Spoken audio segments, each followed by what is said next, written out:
Hello বন্ধুরা, Oasis fashion ব্লগে সবাইকে স্বাগত। আজকে আমি আপনাদেরকে দেখাবো সেলাই মেশিন যত্ন কিভাবে করবেন, সেলাই মেশিন সঠিকভাবে পরিষ্কার করা আর তেল দেওয়ার সঠিক নিয়ম।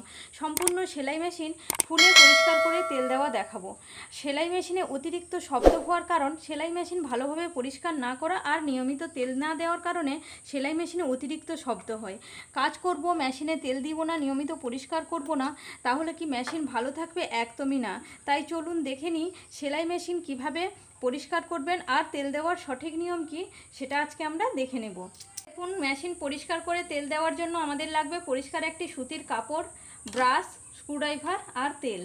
তো যারা প্রফেশনালভাবে দর্জির কাজ করেন তাদেরকে প্রত্যেক দিন মেশিন পরিষ্কার করে তেল দিতে হবে।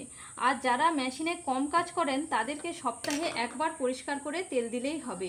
আর যারা একদমই খুব কম কাজ করেন তারা অন্তত মাসে একদিন মেশিন পরিষ্কার করে তেল দিয়ে রাখবেন। এতে মেশিন কিন্তু অনেকটাই ভালো থাকবে এবং শব্দ হবে না, মেশিন কিন্তু ভালো চলবে।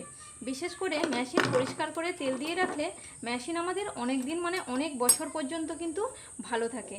দেখুন, আমি অনেক দিন কাজের চাপে মেশিনটা ভালোভাবে পরিষ্কার করতে পারিনি আর তেল দিতে পারিনি, তাই ভাবলাম আপনাদের সঙ্গে আজকে আমি শেয়ার করি যে আমি কিভাবে মেশিন পরিষ্কার করি আর তেল দিই। প্রথমে আমি নিডল প্লেটটিকে খুলে নিলাম। নিডল প্লেটটিকে খুলে নিয়ে আমি এইভাবে পরিষ্কার করে নেব। তারপর আমি সাইড প্লেটটিকেও খুলে নিয়েছি, এটিও আমি এইভাবে প্রথমে কাপড় দিয়ে পরিষ্কার করে নেব। অনেক দিন পরিষ্কার না করার জন্য উপর থেকে আমি তেল দিয়েছি কিন্তু ভেতরে খুলে পরিষ্কার ভালোভাবে করা হয়নি, তার জন্য মেশিন কিন্তু আমার অনেকটাই প্রবলেম করছে।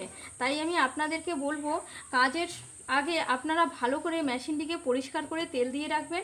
এতে মেশিনের কিন্তু কোনো অসুবিধাও হবে না আর কোনো শব্দও হবে না। দেখুন, আমাদের মেশিন পরিষ্কার করার জন্য প্রত্যেকটা জায়গাতে কিন্তু হাত দিয়ে পরিষ্কার করা সম্ভব নয়, তাই আপনারা এরকম একটা ব্রাশ নেবেন বা বাড়িতে যে রং করার ব্রাশগুলো হয় সেগুলো দিয়ে আপনারা পরিষ্কার করতে পারেন। মেশিনের দড়িটিকে খুলে আমি মেশিনটিকে উল্টে নেব।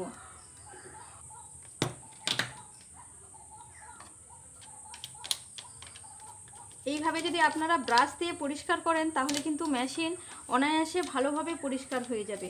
আর যতগুলো আমাদের জয়েন্ট আছে বা নাট আছে প্রত্যেকটা জায়গায় কিন্তু ভালো করে তেল দিতে হবে, তাহলে মেশিনের প্রত্যেকটি পার্টসও ভালো থাকবে আর মেশিন চলবেও কিন্তু ভালো। তো প্রথমে আমাদেরকে এইভাবে ব্রাশ দিয়ে পরিষ্কার করে নিতে হবে।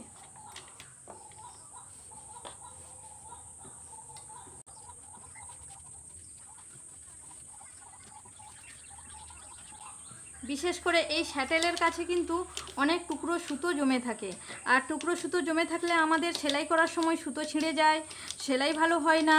তো এই জায়গাগুলোতে আপনারা হাত দিয়ে তো প্রত্যেকটা জায়গাতে পরিষ্কার করা সম্ভব নয়, এইভাবে আপনারা একটি ছোট্ট ব্রাশ নিয়ে সুন্দরভাবে পরিষ্কার করে ধুলো নোংরাগুলোকে আগে পরিষ্কার করে নেবেন।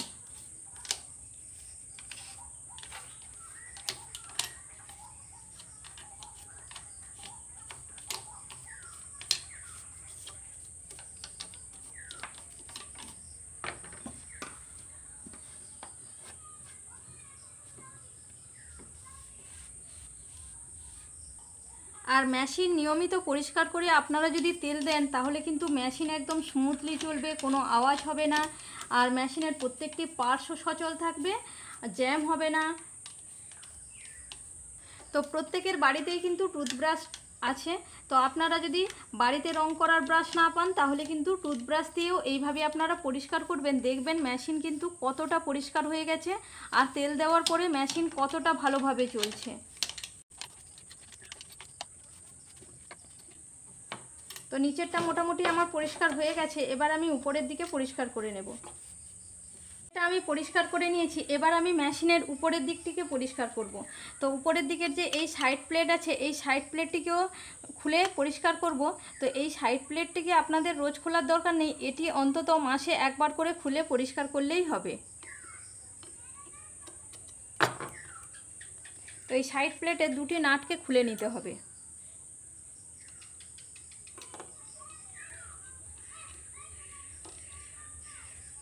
দেখুন সাইড প্লেট থেকে খুলে কতটা নোংরা জমেছে। এইভাবে যদি মেশিন নোংরা থাকে, পরিষ্কার না করা হয়, তাহলে কিন্তু মেশিন ভালোভাবে কখনোই চলবে না, সেলাই করতে অনেকটাই অসুবিধা হবে। আপনারা এইভাবে ব্রাশ দিয়ে কাপড় দিয়ে মুছে পরিষ্কার করে তেল দিয়ে একবার সেলাই করে দেখুন, তাহলে মেশিন কতটা ভালো চলবে।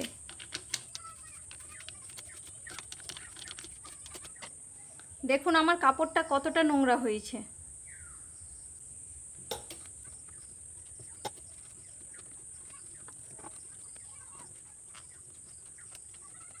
এরপরে আমি এই টেনশনটিকেও খুলে নিব। এটিকেও রোজ খোলার দরকার নেই, এটি আপনারা মাসে একবার করে খুলে এটিকে পরিষ্কার করে নিতে হবে।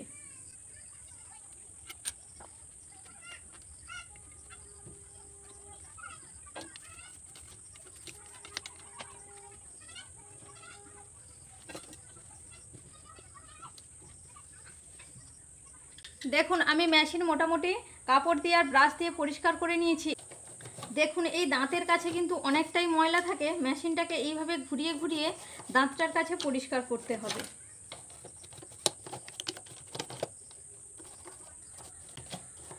এই দাঁতটার কাছে একটু সময় দিয়ে ব্রাশটিকে ঘষে ঘষে ভালো করে পরিষ্কার করতে হবে।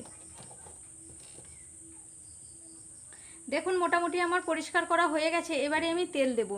তেলটি আপনারা কোথায় দেবেন, যতগুলো মেশিনের নাট আছে প্রত্যেকটা জায়গায় কিন্তু আপনাদেরকে তেল দিতে হবে, আর এই জায়গাটায় একটু বেশি করে তেল দিয়ে দেবেন।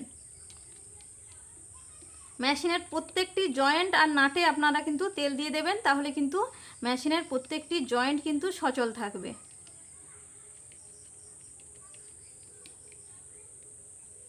আর বাড়ির আপনারা নারকেল তেল অথবা কেরোসিন তেল কিন্তু ব্যবহার করবেন না, এতে কিন্তু মেশিন কিন্তু অনেকটাই খারাপ হয়ে যাবে। তো বাড়িতে কিভাবে তেল তৈরি করে মেশিনে তেল দিতে হয় সেটা কিন্তু আমার চ্যানেলে দেওয়া আছে, চাইলে আপনারা দেখে নিতে পারেন।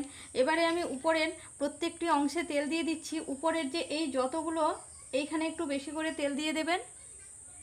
আর যতগুলো এই যে মেশিনের যতগুলো ফুটো আছে সবগুলোতে কিন্তু 1-2 ফোঁটা করে তেল দিয়ে দিতে হবে। এই যে দেখুন নিচের দিকে এই যে ফুটো অংশগুলো, এই ফুটো অংশগুলোতেও কিন্তু 1-2 ফোঁটা করে কিন্তু তেলটিকে দিয়ে দিতে হবে।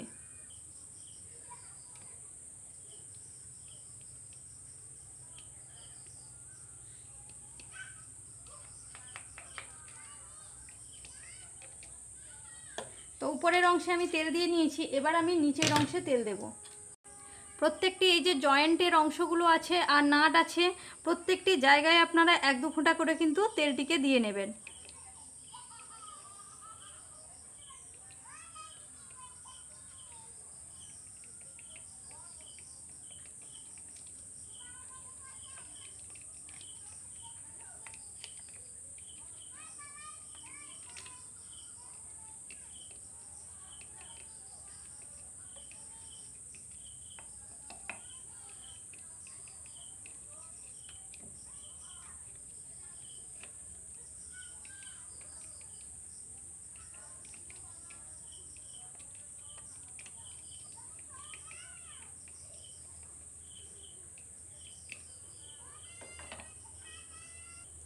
নিচের প্রত্যেকটি অংশে আমার কিন্তু তেল দেওয়া হয়ে গেছে। এবারে আমি নিচের পাদানিতে যতগুলো জয়েন্ট আছে এবং যতগুলো নাট আছে প্রত্যেকটা জায়গায় কিন্তু আপনারা ভালোভাবে তেল দিয়ে নেন। তো পাদানিতে তেল দেওয়াটা আমি আর দেখালাম না। মেশিনের পাদানি এবং নিচের প্রত্যেকটি স্ট্যান্ডের যতগুলো জয়েন্ট আছে নাট আছে প্রত্যেকটা জায়গায় কিন্তু আপনারা তেলটিকে ভালো করে দিয়ে নেবেন। এবারে আমি প্রত্যেকটি পার্টসগুলোকে লাগিয়ে নেব। দেখুন মেশিনের প্রত্যেকটি আমার পার্টস লাগানো হয়ে গেছে। তো এখানে তো 2টি নাট আছে, এগুলো লাগানো এবং খোলা খুবই সহজ।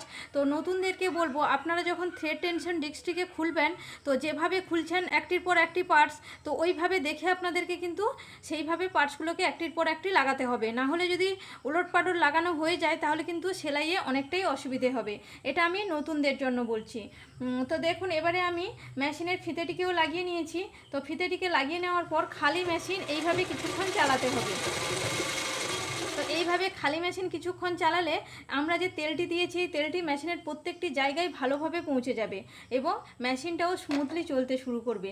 তো আপনাদের যদি একটুও উপকারে এসে থাকে তাহলে ভিডিওটি সাবস্ক্রাইব না করা থাকলে সাবস্ক্রাইব করে দেবেন, আর ভালো লাগলে লাইক করে দেবেন, পাশে থাকা বেল আইকনটিকে প্রেস করে দেবেন। তাহলে আমার দেওয়া পরবর্তী ভিডিওগুলি আপনাদের কাছে কিন্তু খুব সহজেই পৌঁছে যাবে। তো আজ তাহলে আসি, দেখা হবে পরের কোনো ভিডিওতে।